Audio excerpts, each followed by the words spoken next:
Welcome to வாங்கருchikalam channel. இன்னைக்கு நம்ம பார்க்க போகிறது ஒரு ஸ்வீட் ரெசிபி பாதுஷா. எல்லாருக்கும் பிடிச்ச ஃபேவரட் ஸ்வீட்டு. வாங்க எப்படி செய்யலான்னு பார்க்கலாம். நான் பாதுஷாக்கு 2 கப்பு மைதா மாவு எடுத்திருக்கேன்.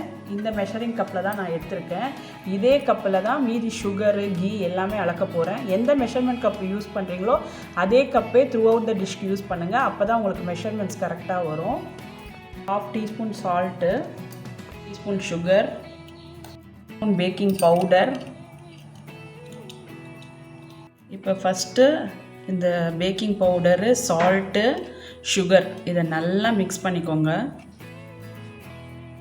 இப்போ நான் அரை கப்பு நெய் ஊற்றுறேன். நெய் சேர்த்துட்டு நல்லா மிக்ஸ் பண்ணுங்கள். நல்லா உதிரியாக வரணும். பாருங்கள், இப்போ நல்லா இப்படி உதிர்த்தா மாதிரி நெய்யோடு சேர்த்து நல்லா பிசைஞ்சிக்கிட்டேன். இப்போ என்ன பண்ணணும், இது பர்ஃபெக்டாக வந்திருக்கான்னு பார்க்குறதுக்கு ஒரு டிப்பு. இப்போ இந்த மாவு எடுத்து ஹோல்டு பண்ணணும். ஹோல்டு பண்ணால் அந்த மாவு நிற்கணும். இப்போ பாருங்கள், நல்லா நிற்கிது. உதிர்த்து விட்டால் நல்லா உதிரணும். இதுதான் கரெக்ட் பதம். 1 டேபிள் ஸ்பூன் ஃப்ரெஷ் கர்ட் சேர்த்துக்கோங்க. உங்களுக்கு இந்த மாதிரி மாவு பிடிக்கிற மாதிரி வரலன்னா நெய் அளவு கம்மின்னு அர்த்தம். நீங்கள் அப்போ இன்னும் கொஞ்சம் நெய் சேர்த்து பிசைஞ்சிக்கலாம். அப்போ இந்த மாதிரி ஹோல்டிங் வரும். இப்போ நம்மளது நல்லா ஹோல்டிங் வந்துடுச்சு. ஸோ இப்போ கொஞ்சம் கொஞ்சமாக தண்ணி சேர்த்துக்கோங்க. ரொம்ப தண்ணி சேர்க்காதீங்க. ஒரு 1/4 கப்பு கிட்ட தான் இதுக்கு தண்ணி சேரும். அந்த அளவுக்கு தண்ணி சேர்த்தா போகிறோம். இப்போ நம்ம இதை பிசையலாம். பாருங்கள், இந்த மாதிரி பால் மாதிரி நான் டவ் பிசைஞ்சிட்டேன். ரொம்ப நீங்கள் அழுத்தியெல்லாம் பிசைய வேணாம். லேசாக தண்ணி ஊற்றி இந்த மாதிரி பிசைஞ்சு வச்சுருங்க. இப்போ இது ஒரு 15 to 30 மினிட்ஸ் நம்ம ரெஸ்டிங் பண்ணலாம். அதுக்கப்புறம் அந்த டைமில் நம்ம இப்போ சுகர் சிரப் ரெடி பண்ணலாம். இது கொஞ்ச நேரம் ஊறட்டும்.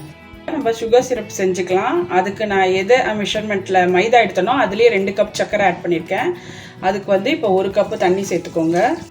2 கப்பு சுகருக்கு 1 கப்பு தண்ணி ஊற்றிருக்கேங்க. இது 1 கம்பி பதம் வரணும். அது வரைக்கும் நல்லா மிக்ஸ் பண்ணிகிட்டே இருங்க. கொஞ்சமாக இதில் குங்குமப்பூ சேர்த்துக்கிறேன். அப்போ இந்த பாதுஷாக்கு கொஞ்சம் கலர் கொடுக்கும்.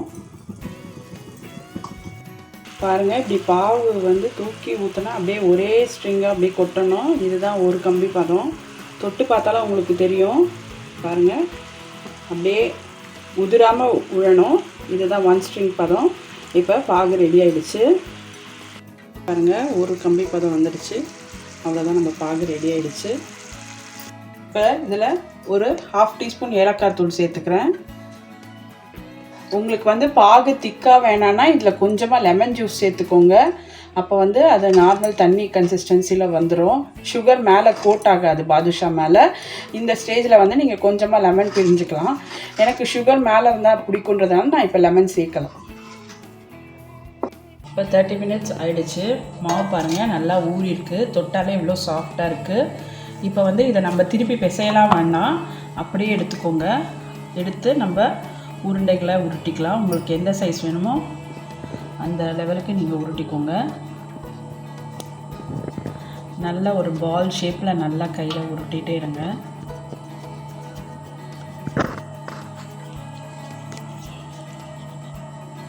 இங்கே பாருங்கள், இந்த மாதிரி உருட்டிட்டு அழகாக வெடுப்பெல்லாம் இல்லாமல் இருக்குது பாருங்கள். இப்போ நடுவில் ஒரு ப்ரெஸ் கொடுத்துட்டு இப்போ இந்த மாதிரி பண்ணி விடுங்க. பாருங்கள், நம்ம பாதுஷா சூப்பராக நான் உருட்டியிருக்கேன். இந்த மாதிரியே எல்லாத்தையும் நம்ம இப்போ உருட்டிப்போம். பாருங்கள், இந்த மாதிரி பாதுஷாவை நான் உருண்டை பண்ணி நடுவில் ப்ரெஸ் பண்ணிட்டேன். இப்போ வாங்க நம்ம பொரிக்கலாம். இப்போ நம்ம எண்ணெய் கடாயை நல்லா சூடு பண்ணிப்போம். இதை நல்லா ஹாட்டான அப்புறமா மீடியம் ஃப்ளேமில் வச்சுருங்க. வச்சுட்டு இப்போ நம்ம பாதுஷாவை போட்டுக்கலாம். மீடியம் ஃப்ளேமும் லோ ஃப்ளேமுக்கும் மாற்றி இது பொரியணும். அப்போ தான் உள்ளே நல்லா வேகும். இது ஃபஸ்ட்டு திருப்பியே விடாதீங்க. ஒரு 5 மினிட்ஸ் அப்படியே மெதுவாக வேகட்டும். அதுக்கப்புறம் திருப்பி விடலாம். இப்போ மெதுவாக திருப்பிக்கலாம். பாருங்கள், நல்லா செவந்து வருது. இப்போ ஒரு சைடாக திருப்பிக்கோங்க. திருப்பிட்டு இப்போ அடுத்த பக்கம் வேகட்டும். இப்போ மீடியம்லேருந்து நான் லோ ஃப்ளேமுக்கு வச்சிடுறேன். இந்த மாதிரி மாற்றி இதே ப்ரொசீஜரை ரிப்பீட் பண்ணுங்கள், அது செவக்கிற வரைக்கும். இந்த சலசலப்பெலாம் இப்போ பாருங்கள் கொஞ்சமாக அடங்கிட்டே வருது. நம்ம பாதுஷா ரெடி ஆகிட்டே இருக்குது. சூப்பராக இருக்குது பாருங்கள், நல்லா ரவுண்ட் ஷேப்பில். இன்னும் ஒரே நிமிஷம் தான். இப்போ செவந்தப்புறம் நம்ம இதை எடுத்து ஜீராவில் போட்டுடலாம். பாருங்கள், இந்த மாதிரி நல்லா செவந்திருக்கணும். இதுதான் கரெக்ட் கன்சிஸ்டன்சி. இப்போ இதை வந்து நான் ஜீராவில் ப்ளேஸ் பண்ணிடுறேன். ஜீராவில் ஒரு 10 நிமிஷம் இருக்கணும். ஒரு சைடுக்கு அப்புறமா திருப்பி போடுங்க. இதே மாதிரி எல்லா பாதுஷாவும் நம்ம சுட்டு எடுத்துக்கலாம். பாருங்கள், ஒரு பக்கம் ஊறின அப்புறமா அடுத்த பக்கம் திருப்பி விட்டுக்கோங்க. அப்போ தான் வந்து பாதுஷா நல்லா ஊறும். ஒரு 10 மினிட்ஸ் இதே மாதிரி இருக்கட்டும். அப்புறமா நீங்கள் எடுத்துகிட்டு அடுத்த பேட்ச் இதே மாதிரி போட்டு ஊற வச்சு எடுத்துக்கோங்க. பாருங்கள், பாதுஷாவை நம்ம இப்போ பார்க்கலாம். எவ்வளோ சாஃப்டாக இருக்குது பாருங்கள். செம லேயராக வந்திருக்கு, சூப்பராக வந்திருக்கு பாதுஷா. மறக்காமல் நீங்களும் இந்த ஸ்வீட்டை ட்ரை பண்ணுங்கள். நம்மளுடைய பாதுஷா ரெடி ஆயிடுச்சு. தீபாவளி ஸ்பெஷலாக நான் பண்ணியிருக்கேன். பாருங்கள், சூப்பராக வந்திருக்கு. ட்ரை ஃப்ரூட்ஸில் டெக்கரேட் பண்ணியிருக்கேன். இந்த டிஷ் பிடிச்சா லைக் கொடுங்க, கமெண்ட் பண்ணுங்கள், உங்கள் ஃப்ரெண்ட்ஸோடு நம்ம டிஷ்ஷை ஷேர் பண்ணுங்கள். சூப்பராக ரெடி ஆயிடுச்சு பாதுஷா. இது வரைக்கும் நம்ம சேனலை சப்ஸ்கிரைப் பண்ணாதவங்களாம் சப்ஸ்கிரைப் பண்ணுங்கள். தேங்க்ஸ் ஃபார் வாட்சிங். Happy Deepavali to all.